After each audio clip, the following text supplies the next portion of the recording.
Abra sua Bíblia em Gênesis capítulo 32. Gênesis 32, 23 a 30. Gênesis 32, de 23 a 30. Vamos orar? Pai, que o Teu Espírito Santo nos instrua, que o Teu Espírito Santo nos conduza e nos edifique nessa noite com a Tua palavra.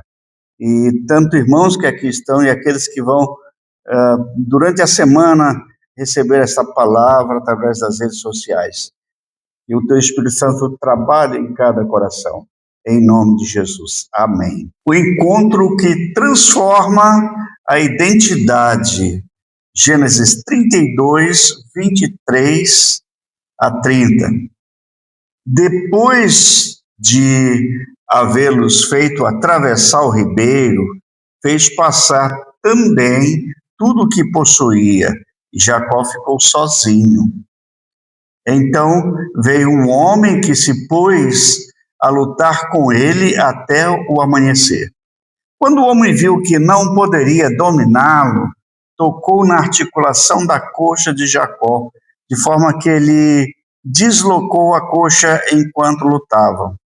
Então o homem disse: deixe-me ir, pois o dia já desponta. Mas Jacó lhe respondeu: não te deixarei ir, a não ser que me abençoes. O homem lhe perguntou: qual é o seu nome? Jacó, respondeu ele. Então disse o homem: seu nome não será mais Jacó, mas sim Israel, porque você lutou com Deus e com os homens, e venceu. Prosseguiu Jacó: peço-te que digas o teu nome. Mas ele respondeu: por que pergunta o meu nome? E o abençoou ali. Jacó chamou aquele lugar de Peniel, pois disse: vi Deus face a face, e todavia a minha vida foi poupada. Que o Senhor nos abençoe e nos edifique. Essa é uma das histórias mais conhecidas da palavra de Deus. Está ali no livro de Gênesis, é uma das histórias mais conhecidas. Quem é Jacó? Como começa a sua vida? Ele era gêmeo, filho de Isaac e Rebeca, e o seu irmão gêmeo chamava Esaú. Só que o seu irmão gêmeo nasceu primeiro, e pelo direito ele era o primogênito. Mas quando Jacó nasceu, ele segurou no calcanhar do seu irmão, e a história já começa assim. Em dado momento, a sua mãe ainda estava grávida e os bebês começam a lutar no seu ventre. Então ela conversa com Deus. Deus disse: é porque tem duas nações no seu ventre. E ela já ali conversando com Deus, Deus já disse: o menor será realmente o descendente, será chamado então o líder da família. Esse era o projeto de Deus. Bom, mas quando nasce Jacó, já ele recebe aquele nome pelo fato de ele estar segurando no calcanhar do irmão. E Jacó, a expressão de Jacó e todo nome em hebraico tinha um significado. E a pessoa que carregava o nome, ela carregava o significado do seu nome. E nesse caso, Jacó era enganador, suplantador. Então esse era o nome dele. E aí, no passar dos anos da sua vida, ele engana seu irmão e compra o direito de primogenitura no momento. Ele troca por uma comida, que o irmão estava com muita fome, ele fez a comida e ele comprou com aquela comida, no desespero da fome, ele comprou o direito de primogenitura do seu irmão mais velho, que era Esaú, embora fosse gêmeo, mas Esaú nasceu primeiro. Bom, e a sua vida, então, foi cheia de altos e baixos, e em um dado momento, então, ele engana o pai com a ajuda da sua própria mãe, e ele recebe uma bênção, a bênção para ser líder da família, para dar continuidade, e era para Esaú receber essa bênção, mas Esaú chegou atrasado, ele já tinha enganado o próprio pai, e ele sai errante. Então sua mãe manda ele embora, vai para a casa dos meus parentes, porque o teu irmão quer matá-lo, que era Esaú. Agora ficou tão revoltado e prometeu que assim que o pai morresse, ele mataria o Jacó. Então, ele vai e passa 20 anos numa região chamada Padã Arã, região do seu tio, Labão, e ali ele se casa com duas primas, Lia e Raquel, e ele então se torna pai de 11 filhos, depois vai nascer um outro filho quando ele retorna. E nesse momento, quando ele está no Val de Jaboque, ele está retornando. Só que lá em Arã, ele ficou muito rico. E ali ele se torna poderoso, rico, tem muito gado, muita coisa. E aí os seus cunhados começam a reclamar disso, achando que ele tenha passado a perna no pai deles, no próprio tio. Então já Labão não via Jacó com bons olhos. Então Jacó resolve fugir com seus filhos, com o seu gado, com as suas esposas e com a sua família. E quando ele está caminhando 10 dias, então, Labão vai atrás com 400 homens, já a ponto de realmente haver uma tragédia. Mas Deus fala para ele, olha, você não pode falar nada para Jacó, porque eu sou com ele. Então, acontece ali um evento, e você pega no capítulo 32, quando começa o capítulo 32 de Gênesis, já começa essa história nova na vida dele, quando ele está voltando para enfrentar Esaú. 20 anos depois, só que agora ele está com 97 anos, provavelmente, ele já é um idoso, mas ele é cheio de vigor e ele está retornando. Só que naquele momento, Labão volta para sua casa, não tem mais nada, ele abençoa Jacó e a sua família, suas filhas, seus netos e tudo, e ele vai embora para o seu caminho.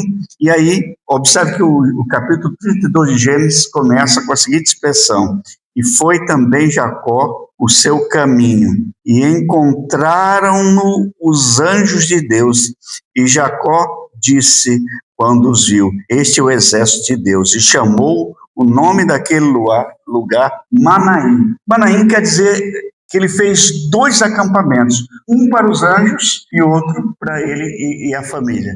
Então são 2 acampamentos, por isso ele usa essa expressão Manaim. Então o seu retorno começa com a presença de anjos que vão confortá-lo naquele momento de crise com Labão e vão referendar aquilo que Deus tinha para ele, para voltar para a sua terra, porque era lá o projeto de Deus, para continuar o projeto com Abraão e Isaac. Então Jacó tem que retornar. Mas esse homem, ele tem tantos problemas de personalidade, ele tem problemas de caráter, ele é um enganador, ele é um trapaceiro, mas ele volta porque Deus está mandando ele voltar. E aqui ele está recebendo em si, você dizer o seguinte, mas um cara desse, pastor, um cara desse vai ter anjo cuidando dele? Mas se você vai questionar alguma coisa, fale com Deus, porque Deus é quem mandou esses anjos. Bom, e ele volta.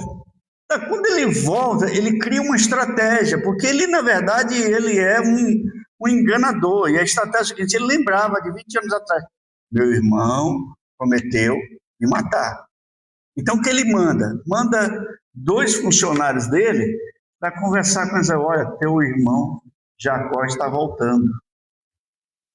E aí Esaú vai encontrar-se com ele, levando também 400 homens, 400 soldados para encontrar com Jacó. Então ele pensou, e agora é a hora da vingança. Ele teve medo naquele momento.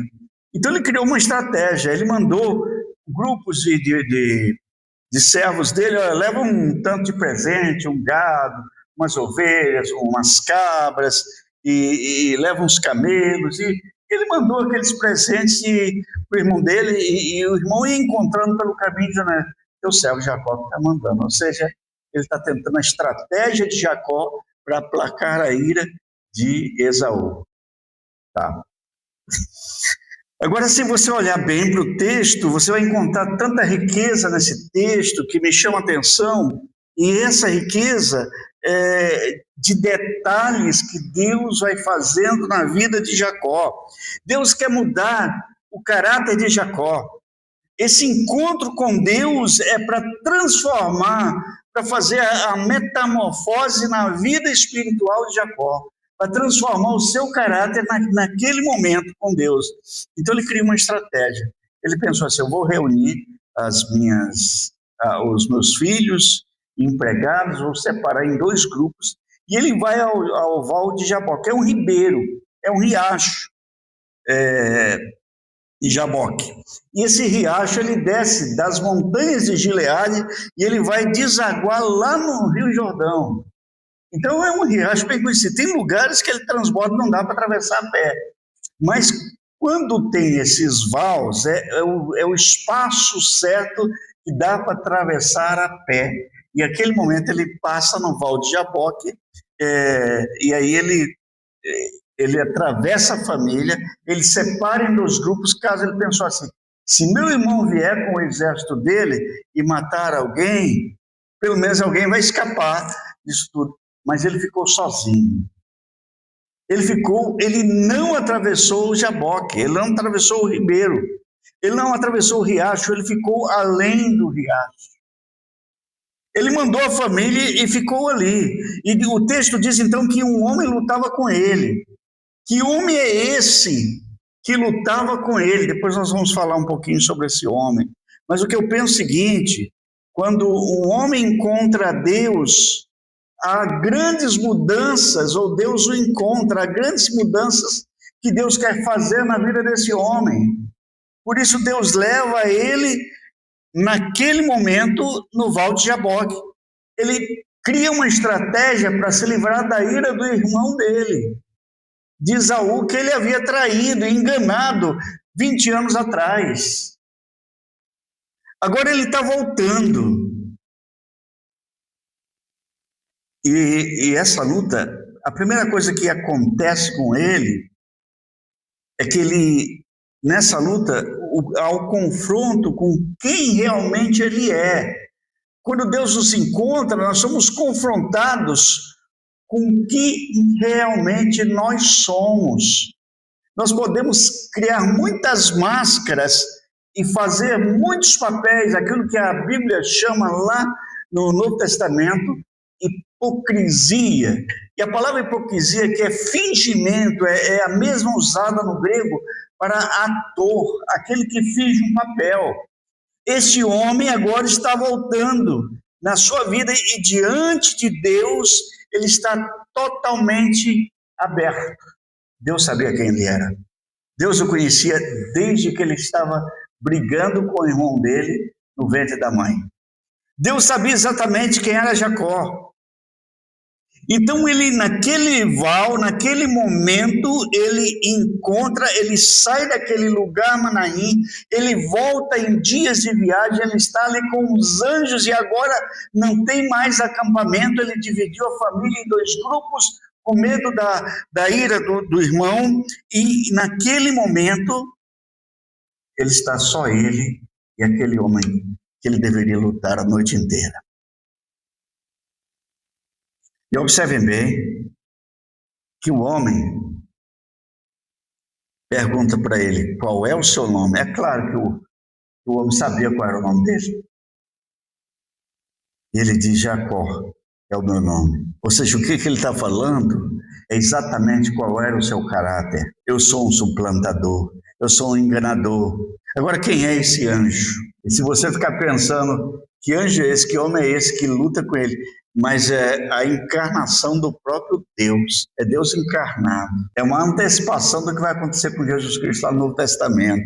É Deus aqui aparecendo. E Deus, assim, poderia exterminar Jacó com um empurrãozinho? Poderia. Quebrar todos os ossos? Poderia. Mas Deus, ele não se encarna como uma figura, vamos usar aqui a expressão, né? De um super-herói. Não, ele não se encarna como uma pessoa, como um super-herói. Ele se encarna como uma pessoa que tem relativamente uma força parecida com a força de Jacó, para lutar, para que ele lutasse, para dar a oportunidade de Jacó ser transformado. Você vai lutar comigo, e vai ser a noite inteira. Então de manhã ele disse: agora você pode me deixar ir. Ele disse: eu vou, mas se você me abençoar. Mas toca primeiro na coxa de Jacó e ele fica aleijado, provavelmente no nervo ciático, à altura da coxa, e ele sai mancando, mas aí o homem abençoa Jacó. E é interessante, a ferida que Deus deixa nele cura sua autossuficiência, suas estratégias, sua maneira de administrar o grupo que estava com ele, sua família, com medo de Esaú, nesse momento cai por terra. Ele só depende de Deus. E aquele suplantador, aquele homem que a vida inteira era marcado por como um enganador, agora ele tem uma visita de Deus, ele tem um encontro com Deus. Deus assume essa figura humana. E eu diria que o encontro com Deus começa quando paramos de esconder nossos erros, confessamos a nossa real situação. Eu sou Jacó, eu sou um homem que passou a vida inteira enganando. Eu sou um homem que passou a vida inteira achando que tinha razão. Eu sou um homem que passou a vida inteira achando que dava um jeitinho. Eu sou autossuficiente. É interessante, o profeta Oséias, lá no capítulo 12 de Oséias, a partir do versículo 3, versículo 6, ele vai falar sobre Jacó. Olha o que ele diz lá em Oséias, profeta Oséias, profeta menor.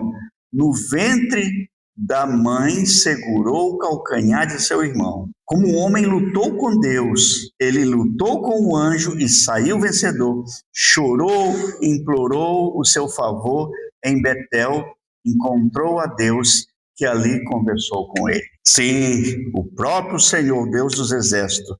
Senhor é o nome pelo qual ficou famoso. Portanto, volte para o seu Deus. Pratique a lealdade e a justiça e confie sempre no seu Deus. É o profeta Oséias. Por que Deus veio lutar com Jacó? É a grande pergunta que eu faço. A iniciativa foi de Deus, não foi de Jacó. Jacó não pensava que ele ia passar a noite lutando com alguém. Primeiro, Deus veio lutar com Jacó para quebrantar aquele homem, quebrantar e despedaçar o seu coração. Em segundo lugar, ele era articulado, ele era inteligente, a ponto de enriquecer e agora, retornando, criou uma estratégia para aplacar a ira de seu irmão. Mas Deus, ao se encarnar, era para abençoar Jacó. Deus se encarna em um ser humano de força compatível a Jacó, Deus não se encarna como Superman, nem como Batman, nem como Homem-Aranha ou Capitão América, como qualquer superpoder, mas aquele poder compatível com a força de Jacó. Mas estava na hora de Jacó compreender que deveria depender tão somente da graça de Deus. Irmãos, Deus às vezes nos enfraquece na carne, em nossa força humana, para que aprendamos a caminhar apoiados inteiramente nele. É interessante, você viu que Jacó saiu dali manco, mas dependendo de Deus. E aí ele recebe uma nova identidade. E observem bem o que é metamorfose nesse texto. Uma nova identidade e um novo amanhecer. O que eu quero olhar com você para esse texto é que Jacó entra no encontro com Deus como um homem maroto. Eu vou usar a expressão aqui, e maroto, eu vou recuperar o conceito desta palavra. É um homem espertalhão, malandro, refere-se a uma pessoa que tem uma lábia, sagacidade ou malícia, muitas vezes de um jeito inofensivo. Esse homem vem ali, mas quando ele sai, ele não é mais Jacó. Quando Deus o abençoa, ele dá um novo nome. Você agora é Israel, um príncipe que luta com Deus. Aí ele chama aquele lugar de Peniel, pois ele diz, Peniel quer dizer, eu vi Deus face a face. E todavia, a minha vida foi poupada. Nenhum homem podia ver Deus na sua glória, e não foi a glória de Deus que ele viu. Ele viu a encarnação de Deus em um homem, para lutar com ele. E observe bem que o texto termina no versículo 30, o sol nasce sobre ele, e aí Ele sai, ele atravessa o Val de Jaboque, mas agora ele atravessa como Israel, e manco. Sabe como a teologia chama isso? De graça irresistível, ou graça, ou vocação eficaz. É a doutrina da teologia que descreve a obra soberana do Espírito Santo em superar a resistência humana, vencendo o pecador e infundindo nele a fé salvadora. Aleluia. Isso é a graça irresistível do Senhor. Agora, ele sempre se referia a Deus. No passado ele dizia assim, eu vou voltar. Quando ele conversa com Labão, ele disse, eu vou voltar para a terra, o Deus dos meus pais, de Abraão e de Isaac. Mas ele nunca dizia assim, o Deus de Jacó. Ele sempre se referia a Deus como um Deus. Ele sabia que o avô tinha um relacionamento com Deus, que o pai tinha um relacionamento com Deus, mas ele não se referia a Deus como seu Deus pessoal. Mas a partir de agora, você pode observar a referência bíblica, é Deus de Abraão, Deus de Isaac e Deus de Jacó, porque a sua vida foi transformada, ressignificada. Eu quero fazer algumas aplicações nesta noite sobre essa metamorfose de Jacó para Israel. Jacó agora está com 97 anos, ele retorna da terra de Padã Aram, para onde ele tinha fugido do irmão. 20 anos se passaram. Mesmo depois de 20 anos, a sua consciência não está em paz. Os problemas do passado ainda o assustam. E ele foi informado, então, que seu irmão vinha com o exército. Então ele pensou, Esaú vai se vingar. E a lembrança de que Esaú prometera matá-lo. Então ele divide a família. Mas naquela noite, no Val de Jaboque, Deus tinha marcado um encontro com Jacó. Deus tinha agendado um encontro com Jacó e ele não sabia. E se você aqui nesta noite, ou depois você que vai assistir essa mensagem em sua casa, no conforto da sua casa, você ficar pensando, eu não faria nada com esse Jacó.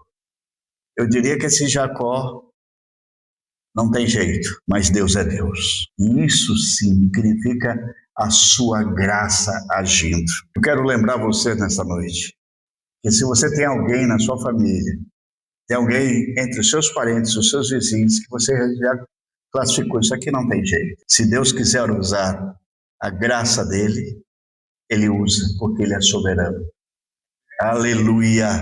Não desista, porque Deus não desiste. O Senhor tomou a iniciativa e lutou com ele toda aquela noite. Jacó resistia, medindo força com força, poder com poder, destreza com destreza, porém o Senhor o deixou aleijado para não o perder para sempre. Jacó chorou e pediu misericórdia.